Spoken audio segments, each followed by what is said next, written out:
una estatua y el castigo que había era al horno de fuego. Tenían todo que perder porque estaban bien encumbrados, estaban bien posicionados y dijeron, mira, por más que vos nos metas al horno de fuego, nosotros vamos a confiar en Dios. Fervor como pocos, ¿no? Y la otra historia que está en Daniel también es, ¿se acuerdan Daniel en el foso de los leones? Que les habían prohibido orar y Daniel oraba. O sea, yo no voy a, nunca voy a dejar de mis convicciones, nunca voy a dejar al Dios que me sostiene, que me... Entonces, ¿qué pasó con Daniel? También lo acusaron al foso de los leones. Estaba escuchando, nosotros tuvimos la posibilidad de irnos 2 fines de semana, entonces volví a escuchar las prédicas de los pastores para estar en sintonía, ¿no? Y Viviana hablaba, la pastora Viviana hablaba de la carne, ¿sí? ¿Saben por qué los leones no se comieron a Daniel? Porque en Daniel no había olor a carne. Piénsenlo, ¿sí? Pero bueno, esas son historias grosas, porque Daniel, Sadrach y Mesac y Abednego eran tipos conocidos, ¿no? Uno lee. Ahora, quiero contarte y darte ejemplos de gente común, de un puñado de personas que ardieron por Dios, ¿sí? Y que eso por ahí nos motiva más. Pues yo no voy a ser el administrador de Carlos Paz, o sí, qué sé yo, no sé, ¿ya? Pero por ahí hace falta el ejemplo de gente común, de gente como nosotros, que arde y que construye la iglesia que Dios quiere construir. Te invito a ir a Lucas capítulo 24. Ponerlos.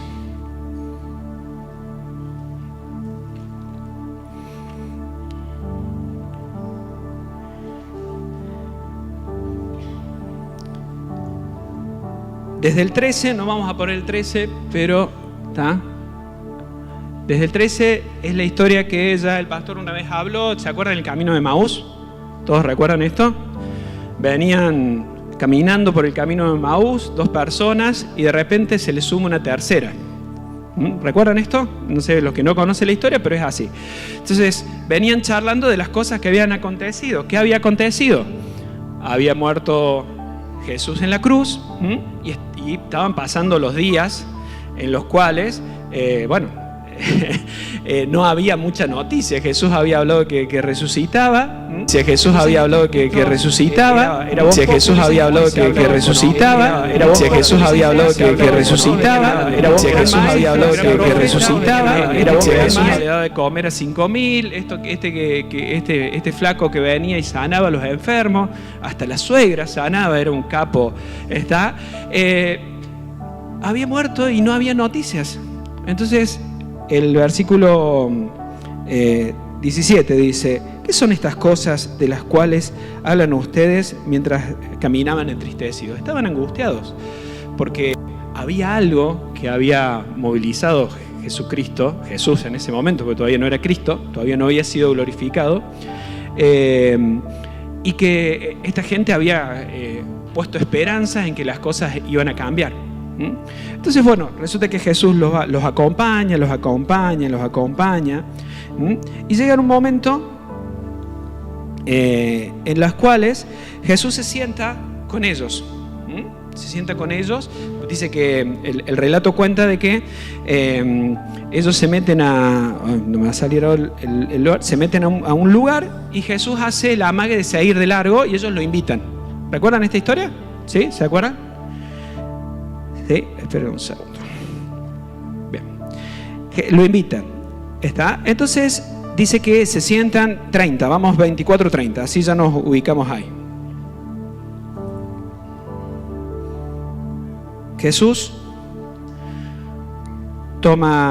dice el 30, aconteció que al sentarse, bien, yo tengo otra versión, pero es más o menos lo mismo. Aconteció que al sentarse con ellos a la mesa, tomó el pan y bendiciendo lo partió y lo dio. Y al instante fueron abiertos los ojos y lo reconocieron. Pero él fue quitado de ellos. Y se decían uno al otro. ¿Sí? ¿Qué decían? 32.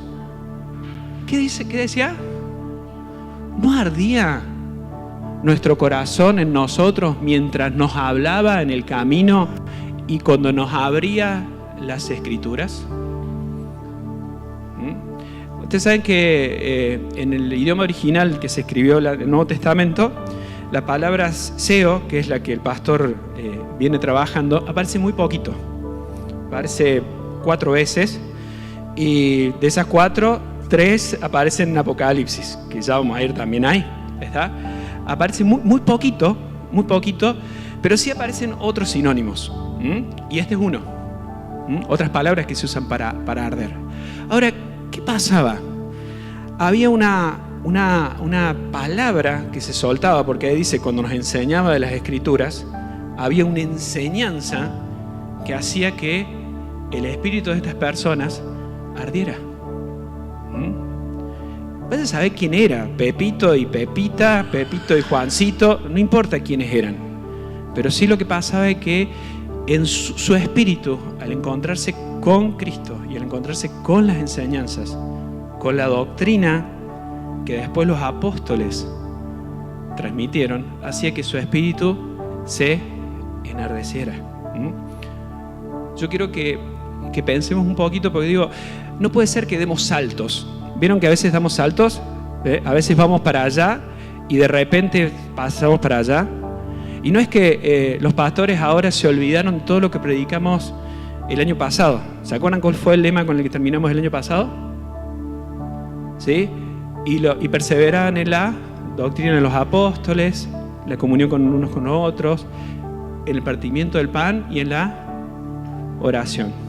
Esta mañana yo quiero mostrarte, y Dios me ha puesto que te muestre, que las cosas están relacionadas, pero que Dios quiere llevarnos como congregación a un nuevo nivel, a que arda en vos y se despierte en vos y en mí por la palabra, por la relación con Cristo. Algo diferente, que podemos subir a un nuevo nivel como congregación. Pero lo que va a hacer arder tu corazón es perseverar en la enseñanza. No lo hacían porque sí, no lo hacían porque querían ser los más estudiosos y conocerse todas las historias de Jesús en la iglesia. Recordemos, ¿tienes ahí Hechos 2:42? ¿Lo tienen, chicos? No, 2:42. Ahí está. Dice, perseveraban en la doctrina de los apóstoles. ¿Qué era la doctrina de los apóstoles? Lo hemos charlado de esto. ¿Qué era? ¿De qué hablaban los apóstoles? De Pedro, que era pescador, hablaba de cómo se pescaba. Está Mateo, que era publicano, hablaba de cómo cobrar impuestos. No, hablaban de lo que habían vivido con Cristo. Hablaban de lo que había encendido su corazón, de lo que había cambiado sus vidas. Ahora, esto lo dijimos el año pasado. Hay 4 pilares que sostienen la iglesia. Una es ¿sí? La doctrina, la enseñanza, el escuchar, y eso tenemos que conseguirlo y sostenerlo de forma tal que arda nuestros corazones, que nos movilice, que nos cambie. Yo me imagino estos 2 personajes, ¿no? Estos 2 hermanos, cuando dice la historia continúa y se encuentran con los apóstoles y le cuentan. Estaban fascinados, pero había algo que hacía que la palabra, hacía la palabra en ellos, que hacía que ardiera su corazón.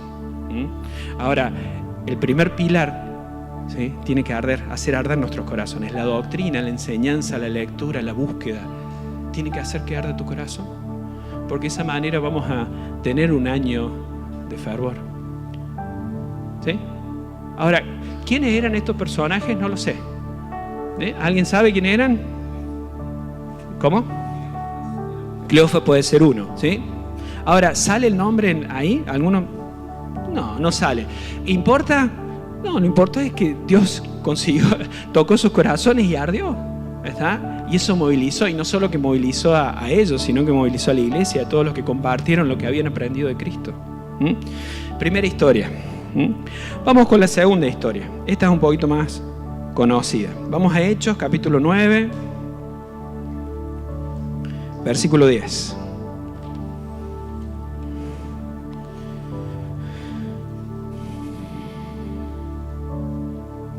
tenemos? Dice, había en Damasco cierto discípulo cuyo nombre era Ananías. Este sabemos el nombre. De quien el Señor le dijo en visión, Ananías. Él respondió, heme aquí. Yo pienso en el episodio este de Ananías, ¿no? Ananías con el control remoto, viendo Netflix, se quedó sin la cerveza, sin la gaseosa, va a la heladera, abre la heladera y la luz de la heladera le habla. ¿Se imaginan eso? ¿Verdad? Le había faltado el maní, entonces abre la alacena y de la alacena le hablan. ¿Se imaginan que estaba así? Viendo Netflix, viendo alguna peli. No, ¿qué estaba haciendo Ananías? ¿Qué se imagina que estaba haciendo? ¿Sí? Ahora, si vos querés que Dios te hable, y bueno, digo, a mí me gusta Netflix, no estoy diciendo que no, ¿verdad? No estoy diciendo que no veo Netflix. La pastora el otro día nos contaba, y el pastor de la serie Fauda era, ¿no? ¿Sí? O sea, no está mal. Ahora, queremos que Dios nos hable, pero no nos conectamos. Sí, estamos conectados, diría la pastora, estamos conectados con un montón de cosas, pero a veces nos falta conectarnos con. Ananías recibe en visión y le dice el versículo 11. Nuestro Señor le dijo, levántate y ve a la calle que se llama Derecha y busca en la casa de Judas a Saulo, ¿sí?, de la ciudad de Tarso, porque he aquí, él está orando y ha visto en visión que un varón cuyo nombre es Ananías, que entra y le impone las manos para que sean abiertos sus ojos. Ubiquémonos en la situación. Todavía no se llamaba Saulo, se llamaba Pablo. Unos versículos antes venía un señor con mucho poder dado por los principales y tiene una aparición. Dice que se cae y se postra y reconoce que el Señor dice, ¿qué tienes conmigo, Señor? ¿Se acuerdan de esta historia, no? Saulo se cae en el camino a Damasco y Saulo queda ciego. ¿Bien? Ahora, ese Saulo no es el Pablo que escribió las cartas. Ese Saulo era el que tenía poder ¿para qué? Para matar. De hecho, unos versículos antes dice que en la muerte de Esteban él estaba asintiendo. Le tiraron las ropas ensangrentadas de Esteban que lo habían apedreado. Entonces, no es loco lo que decía Ananías ahora. Fíjense. Dijo Ananías, Señor mío, he escuchado mucho respecto a este varón, de cuántos males ha causado a tus santos en Jerusalén. Aquí tiene autoridad de parte de los principales sacerdotes para aprender a todos los que invocan tu nombre. ¿Sí? Es como que te digan, ¿sí?, anda a Arabia, al principal, o a Irán, por ahí, que son un poco más radicales, ¿no? Y anda a decirle al imán, ¿sí?, al imán más poderoso, Dios te quiere bendecir, Jesucristo te ama. ¿Sí? Lo más seguro, ¿saben lo que pasa con los cristianos en los países árabes? Y sobre todo los más radicalizados, ¿no?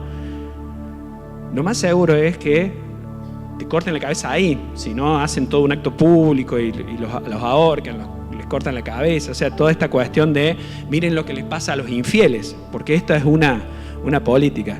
Y Ananías, yo creo que se vio en la misma situación.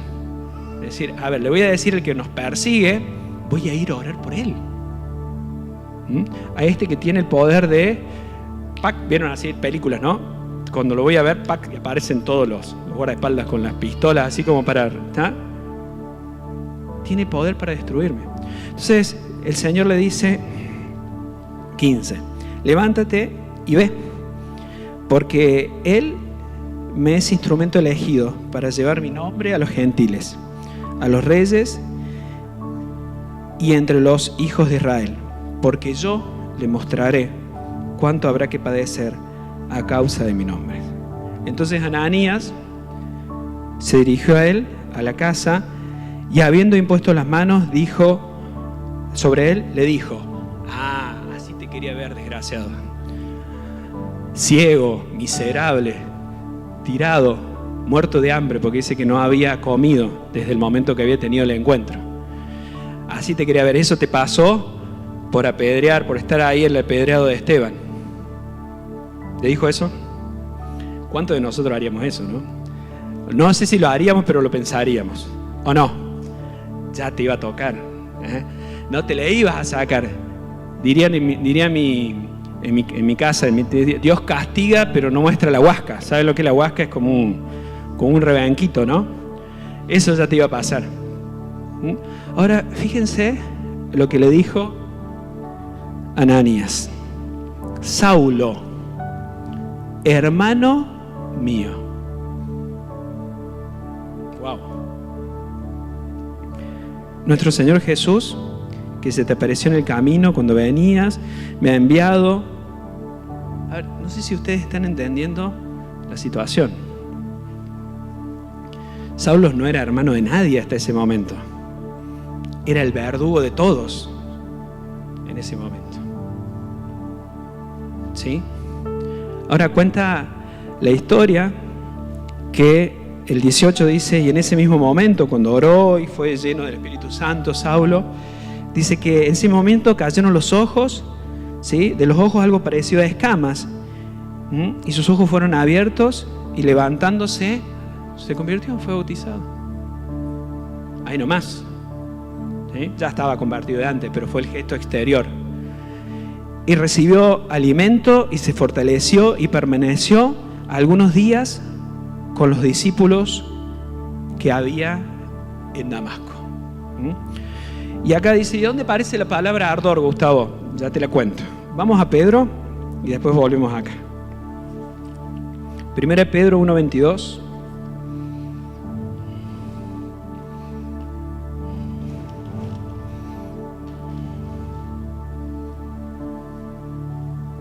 Primera de Pedro 1:22. Esa no se la di a los chicos, así que lo estoy volviendo loco, pobre.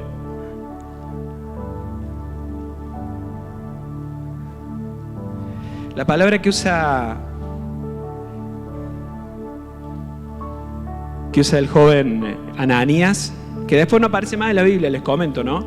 Después no fue un gran predicador, no. Estaba en Damasco, seguramente predicó en Damasco, pero esa es su aparición, suficiente, ¿sí? La palabra que usa Ananías es adelfos y significa miembro de la misma comunidad, compañero cristiano o hermano. 1 Pedro 1:22 dice, habiendo purificado nuestras almas en la obediencia de la verdad por el Espíritu, en caridad hermanable, sin fingimiento, amaos unos a otros con entrañable, a otros, entrañablemente de corazón puro. ¿Saben que ese entrañablemente también se sabe traducir fervorosamente? Ahora, si yo pienso en la historia de Ananías tuvo que ir y obedecer.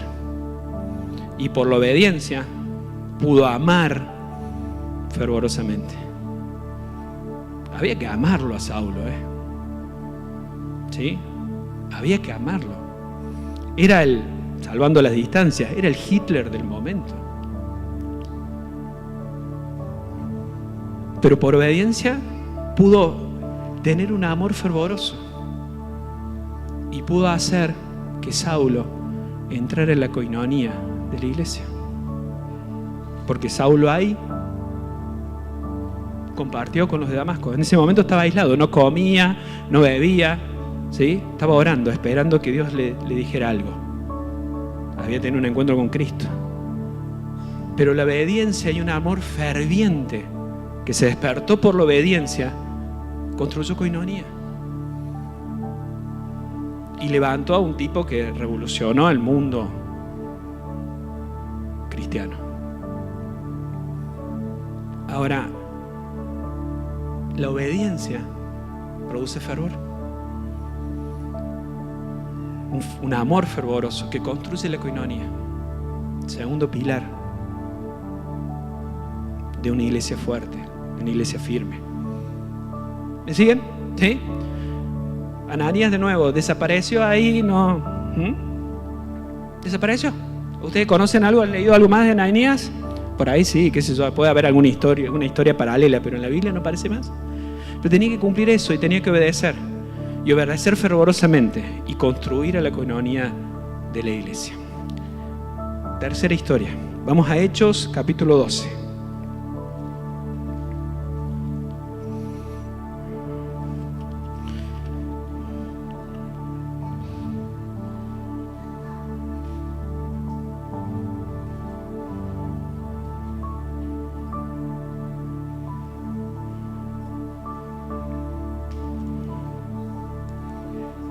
¿Lo tienen?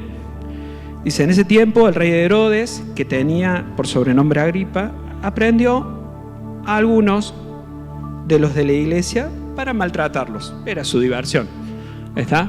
Estoy aburrido, ¿qué hago? Y maltrato a un par de cristianos. De hecho, después fue una práctica común. ¿Se acuerdan en el Coliseo romano? Donde, si conocen un poco de la historia, pasaba esto. ¿Bien? Por acá empezaba, ¿no? Dice, matando a espada a Jacobo, hermano de Juan. Ahí muere uno de los tres principales, de los tres más cercanos a Jesús. Al ver que esto había agradado a los judíos, también procedió a aprender a Simón Cefas, a Pedro. Y esto sucedió en los días de los panes sin levadura. Lo aprendió y lo puso en prisión, entregándolo a 16 soldados, nada más, ¿sí? Era un preso de alta seguridad, don Pedro. 16 soldados para que lo custodiaran, para entregarlo al pueblo judío después de la Pascua. Muy parecido a lo que pasaba con Cristo, ¿no? ¿Sí? Una cosa parecida. Mientras Simón era custodiado en la prisión, la congregación, ¿qué hacía? Oraba. ¿Cómo oraba? Ardientemente.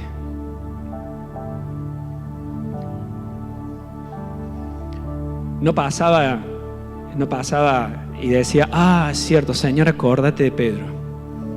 Pobrecito, debe estar mal en la cárcel. ¿Qué hacía la congregación? Oraba ardientemente, intensamente. Sí, no la película, ¿no? ¿Sí? Le ponía ganas, le ponía fuego, porque ese es otro de los pilares que tiene que sostener la congregación. Sé que a veces es complicado, sé que a veces no es fácil, pero a ver, la forma de que las cosas acontezcan, ya ahí vamos a ver lo que pasaba acá. Esto fue el estilo, las películas esas de ciencia ficción. Miren lo que pasó. Sucedió esa misma noche, el 6, casi al amanecer, cuando iban a entregarlo, mientras Simón dormía en medio de dos soldados sujeto con 2 cadenas, ¿sí? Y otros custodiando las puertas de la prisión.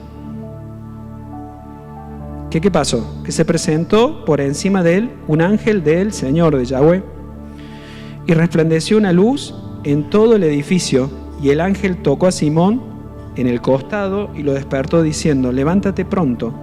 Entonces las cadenas cayeron de sus manos. Y luego el ángel le dijo, ciñe tus lomos. Ciñe sus lomos es ajustarse la ropa, ¿sí? A la altura de... Dice, y ponte las sandalias. Así que fue al casillero, ¿sí? Buscó el cinto, se puso las sandalias. Y dice que salió caminando. Ponte tu manto y sígueme. Se vistió Pedro. A ver, no sé si ustedes me están entendiendo la situación y la están viendo, ¿no?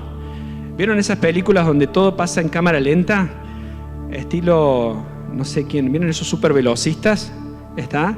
Que el velocista va las balas así, va viendo las balas y las da vuelta, no sé si han visto, ¿no? Que Stampo pega una piña y la acomoda para que no le pegue a él, sino que le pega a otro. Pedro se levantó, a ver, tenía 2 guardias al lado y 2 en la puerta. Se levantó el muchacho, se puso el cinto, se acomodó la sandalia, buscó el manto, se puso el manto y salió caminando. ¿Está bien? Y salió caminando. Ahora, esto era a la madrugada. ¿Recuerdan esto? Dice que el ángel hizo todo eso y saliendo, él lo seguía, siguiendo al ángel. 9 estoy. sin saber qué sucedía mediante el ángel, sin saber lo que sucedía, a ver cómo dice acá, para que no nos vengamos, ¿sí? Sino que pensaba que veía una visión, ¿está? No sabía lo que estaba haciendo el ángel. Seguimos. Dice, cuando pasó la primera y la segunda guardia, ¿sí?, llegaron hasta la puerta de hierro, la cual se abrió por sí misma, y cuando salieron, habiendo pasado la calle, el ángel se apartó de él. Entonces Simón, ¿sí?, comprendiendo, dijo, ahora sé que Yahvé verdaderamente ha enviado su ángel y me ha librado de la mano del rey Herodes y de los judíos, de lo que los judíos maquinaban contra mí. Y habiendo entendido esto, se fue a la casa de María, madre de Juan, que tenía por sobrenombre Marcos, pues allí estaban reunidos muchos hermanos. ¿Qué estaban haciendo? ¿Qué hora era? ¿Qué habían hecho toda la noche? Oraban un rato, se ponían a jugar a la Play, oraban otro rato, miraban Fauda, oraban otro rato. No, habían estado orando toda la noche, fervientemente. ¿Sí? Tercer pilar, que hay que sostenerlos con fervor. Y ahora voy a hacer un pequeño paréntesis y vamos a ir a donde aparece, y yo esto lo pensaba y digo, se lo voy a decir, por más que quiero que podamos entender, y creo que Dios quiere que podamos entender algo que es muy importante. ¿Qué nos impide tener fervor? Y esa es una buena pregunta. ¿Por qué no estamos teniendo ese fervor? Vamos a Apocalipsis capítulo 3. Versículo 14.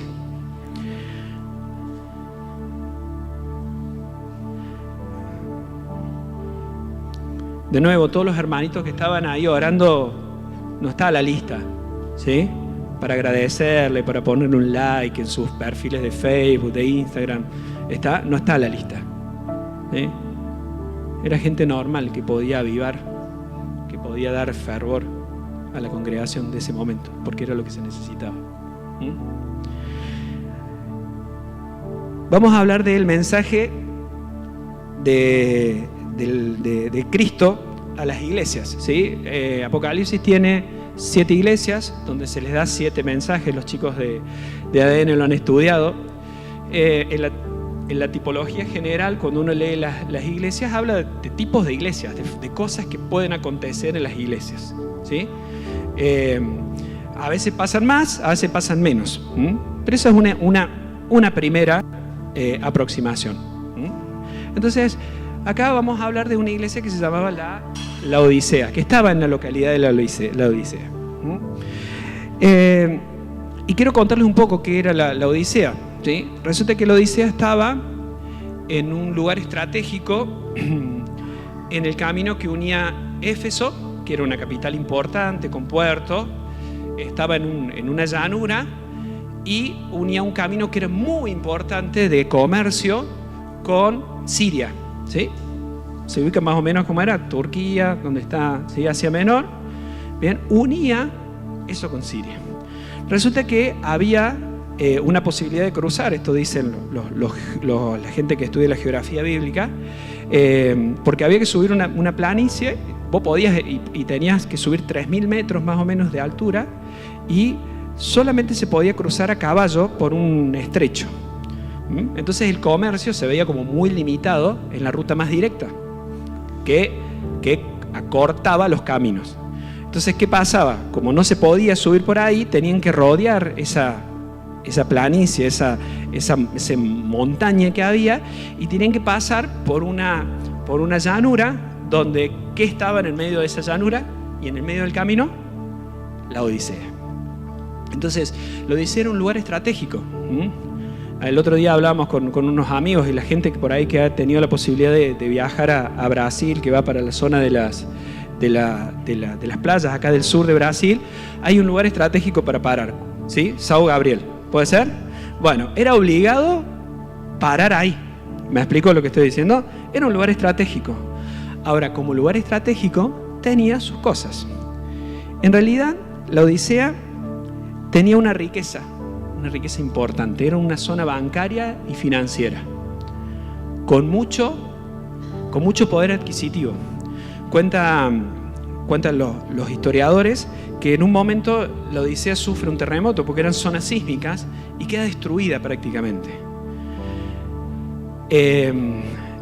Ahora, en el 61 ya estaba el Imperio Romano, y el Imperio Romano se hacía cargo de las ciudades, sobre todo la Odisea, que era una ciudad que, por la paz que había traído Roma, era una ciudad que tenía la posibilidad de prosperar. La paz romana ayudaba a que no hubiese guerras, entonces, y ni que fueran saqueadas las ciudades romanas, entonces había prosperado mucho. Resulta que es destruida. Cuando pasaba esto, ¿qué aparecía? Aparecía el Estado romano, ¿sí? El Imperio Romano, y ayudaba a construir. Resulta que, dicen los historiadores, que la Odisea dijo, no, nosotros somos suficientes.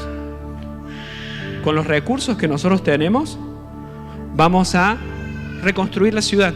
Y la reconstruyeron con sus propios recursos. No me ayudes a mí, yo puedo.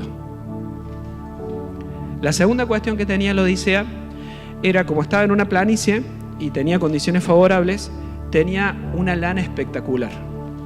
Una lana negra, ¿sí? Violácea negra, y tenía así una vestimenta de lujo. ¿Me explico? De lujo. Entonces tenía todo un mercado de lo que era la vestimenta muy importante, favorecido por las condiciones financieras, explotaba. Y la tercera condición que tenía, después les cuento un detalle, la tercera condición que tenía era que tenía una medicina impresionante. Ahí cerca de la Odisea había un templo de un dios que se llamaba, ¿a dónde lo note? ¿Sí? Bien. Qué lindo. Sí. El dios se llamaba Menón, y que ese dios era el dios de la sanidad. Entonces, todos los grandes médicos de la zona, ¿sí? Todos los grandes médicos empezaron a concurrir ahí. Se ve que perdió fuego el templo, y ¿dónde terminaron los médicos? ¿Sí? A ver, el centro de alta complejidad de la zona, ¿dónde estaba? En la Odisea. Era muy común que fueran a la Odisea a comprar el mejor ungüento para los oídos y el mejor colirio para los ojos. Entonces, vamos a la Odisea y podemos entender algunas cosas. El mensaje de la Odisea, antes que lo lean, es un poquito fuerte, pero es la única de la iglesia donde Jesús no tiene nada bueno para decirle. ¿Sí? En serio, no tiene nada bueno para decirle. Entonces es medio duro. ¿Sí? Esto no quiere decir que es la palabra de Dios para nosotros, simplemente por eso le pongo el contexto para que ustedes lo puedan entender. Y dice, escribe 3:14. Escribe el mensajero de la iglesia que estaba en la Odisea. Esto dice el amén, el testigo, el fiel, el verdadero, el príncipe de la creación de Dios. ¿Quién está hablando? Jesucristo. ¿Sí? Él está hablando y le dice, yo conozco tus obras, que no eres seo ni frío. ¿Saben? La palabra frío aparece acá, en estos versículos, y en el vaso fresco que vos le podías dar a un viajero que hablaba el pastor la semana pasada. Solamente. No eres ni caliente ni frío. ¿Es así o no? Ojalá, ¿sí?, fueras frío o caliente. He puesto así que eres tibio, no caliente ni frío, ¿sí? Por tanto te vomitaré de mi boca. ¿Sí? Y fíjense lo que decían. Por cuanto dices, soy rico, me he enriquecido, recuerdan lo que yo les contaba de la Odisea, y no tengo necesidad de nada, pero ignoras que eres pobre, miserable y desdichado, ciego y desnudo. Yo te aconsejo que adquieras de mi oro probado por fuego, para que seas rico. Y fíjense lo que dice, habla de la vestidura. Y una vestidura blanca para vestirte, y que no se exhiba la vergüenza de tu desnudez. Y un ungüento, ¿recuerdan lo de la salud? Y un ungüento para que unja tus ojos, para que puedas ver. Yo reprendo y disciplino a todos los que amo. A ver, sos toda esta porquería, pero te amo. ¿Está bien? ¿Sí? Ahora, yo pregunto, ¿no? Digo, ¿por qué viene todo lo otro? ¿Por qué viene toda esta reprimenda sobre la riqueza, sobre la vestidura, sobre lo que estaban viendo? Porque precisamente eso hacía que ellos fueran tibios. Cuenta la historia, cuenta uno de los historiadores judíos, que en el año 62 tenían que hacer la ofrenda del templo. Y había tantos judíos que el gobernador prohibió que saliera toda la ofrenda del templo. ¿Se acuerdan la ofrenda del templo? La de Jesús que manda a Pedro, ¿sí? La manda al cajero automático a Pedro, ¿sí? Tira la caña, saca un pez, abre la boca, cajero automático, clean caja. ¿Se acuerdan la ofrenda para el templo? ¿Sí? Dios tiene cajero automático donde ustedes menos se ocurran. O sea, quédense tranquilos en eso, ¿eh? Dios provee. Ahora, dice que era tanto los judíos que había ahí y tantos los que podrían haber sido convertidos, que el gobernador de esa zona prohibió que se fuera todo ese capital, toda esa riqueza a Jerusalén. No sé si entienden lo que estoy diciendo, ¿sí? Parecido a lo que hacen los corralitos acá argentinos, ¿no? No te dejo comprar dólares porque se me van los dólares de la reserva nuestra. Y esto no tiene que ver con la política, pero es para que entendamos la cosa. Era tanto, y había tantos judíos, y estaban tan enriquecidos, que no necesitaban a Dios. Que ellos cumplían, iban el domingo al culto, ¿sí? Pero no ardía su corazón. Estaban con una vestidura buena, ¿sí? Y la vestidura también es símbolo de posicionamiento, ¿sí? Acá lo veo el hermano. Si veo uno de azul con una gorra, con una... ¿Qué es? ¿Sí? Con unos distintivos acá, no, perdón porque voy a decir una burra de cómo es el uniforme. ¿Qué digo? ¿Un policía? ¿Es así o no? Si veo uno de saco y corbata, digo, bueno, este es abogado o es empresario. Si veo uno con algún, ¿cómo se llaman esos como delantales? Digo, bueno, por ahí este está en la salud. ¿Es así o no? Si veo uno con un delantal largo, digo, bueno, esta es maestra o maestro. ¿Sí o no? Si veo uno con un overol, con alguna mancha así, digo, bueno, este es mecánico. Si veo uno vestido de verde, ¿será gendarme, Maxi? Puede ser, ¿no? Ahora, la vestidura me posiciona. Me dice a veces quién soy. ¿O no? ¿Sí? Lo ubica. Y la tercera cuestión es la salud. Si estoy sano, ¿para qué necesito de Dios? ¿Conocen a esa gente que no hay por dónde entrarle? ¿Sí? ¿Conocen? ¿No? Plata no me hace falta, porque estoy bien. Posición tengo un buen trabajo, tengo un lugar en la sociedad y no estoy enfermo, o sea, no necesito que oren por mí, por sanidad. Entonces, bueno, sí, voy a la iglesia porque, bueno, sé que tengo que ir a la iglesia porque es la espiritualidad que necesito cubrir.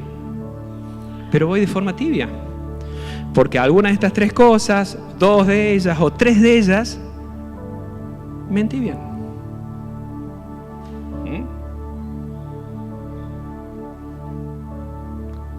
¿Conocen esa situación? ¿Sí? Ahora, Jesús les muestra un camino mucho más excelente, ¿sí? Y le dice, mira, yo quiero que vos seas fervoroso. Dice, y aquí, conocidísimo, ¿no? Aquí, yo estoy a la puerta y llamo. Si alguno escucha mi voz, ¿y qué tiene que hacer? Abre la puerta, dirían los viejos, el picaporte está de adentro, ¿no? Eso no va a violentar. No va a venir como los policías con el coso ese para reventarnos la puerta, no. Si alguno abre la puerta, ¿sí? Escucha mi voz y abre la puerta, yo entraré y comeré con él y él conmigo. La versión, esta dice cenaré. Hay muchas versiones que dicen cenaré, Y es la misma palabra que se usa para la cena del Señor. Y acá hay una vuelta, ¿sí? ¿Saben qué? Ya se ha dicho en muchas prédicas, Dios quiere que estemos bien, que tengamos salud, que nos podamos vestir bien, que tengamos un lugar, que no nos estamos desplazados de la sociedad, que podamos tener un buen pasar económico, ¿sí? Pero si eso nos quita el fervor, si eso no hace que nosotros podamos crecer, ¿sí? Y la estamos perdiendo. Mi esposa diría, yo les compro una Play a mis chicos y los pierdo. ¿No escucharon eso? ¿Sí? Porque se emboban en los videojuegos. Estoy hablando de los chicos, ¿sí? De algunos chicos, no digo de todos, ¿no? Y los pierdo. No comen, nada, ¿está? Porque están metidos ahí. Y a veces nos pasa eso, que nos perdemos por alguna de estas cosas. O no podemos ver lo que es importante. Porque en realidad lo importante es que vos tengas una relación con Cristo. Lo importante es que te encuentres con Él, que puedas compartir con Él intimidad, porque eso, volviendo al primer ejemplo, produce que tu corazón se encienda y que valga todo lo que estás haciendo. ¿Se entiende? Todo lo otro viene por añadidura. Dios quiere que seas pobre, no, todo lo otro es por añadidura. Busca el reino y todo eso va a llegar. Lo importante de todo esto es que vos te puedas sentar cara a cara con Cristo y compartir, y que Él encienda tu corazón. No hay otra vuelta, ¿sí? No hay otra vuelta. El ardor, el fervor, las ganas vienen de estar con Él. ¿O vos te crees que Cristo murió para darte un 0 kilómetro todos los años? O darte vacaciones en el Caribe todos los años? O que vistas todos los días la ropa del, no sé, Armani, Versace, lo que sea, de seda, de lo que sea. O que no te duela, tengas 80 y pico años y puedas bailar la tarantela y no te duele nada. Estaría buenísimo, ¿no? Cristo murió para acercarse a vos y para encender tu corazón, para llenarlo de pasión, para llenarlo de vida, para llenarlo de propósitos eternos.